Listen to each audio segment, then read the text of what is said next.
খান। ধনী গরিবের ভালোবাসা, দ্বন্দ্ব সংঘাত, পাওয়া না পাওয়ার গল্প মাই নেম ইজ খান। কাশিম আলী দুলালের লেখা এই রোমান্টিক অ্যাকশন গল্পটি পরিচালনা করেছেন Badiul Alam Khokon. It's my last and final decision. No! No! Shut up! চাই না তোমার ধন সম্পদ বংশমর্যাদার আভিজাত্যের জীবন, আমি চাই না।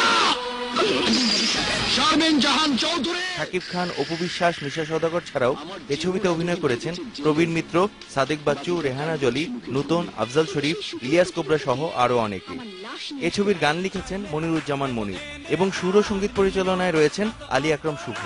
সকালে তোমায় দেখি, বিকেলে তোমায় দেখি, হলো রে হলো কি।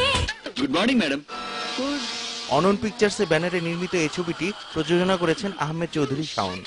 বিগ বাজেটের এই ছবিটি মুক্তি পাচ্ছে ঢাকা সহ সারা দেশের ৮০টি প্রেক্ষাগৃহে। ছবির নির্মাতা সূত্রে জানা যায়, বলিউডের আদলে ছবির নাম হলেও গল্পে রয়েছে ভিন্নতা। তবে ঈদ বিনোদনে দর্শক কতটুকু ভিন্নতার স্বাদ পাবে তাই দেখার বিষয়। God give me power. I am only one. My name is Khan.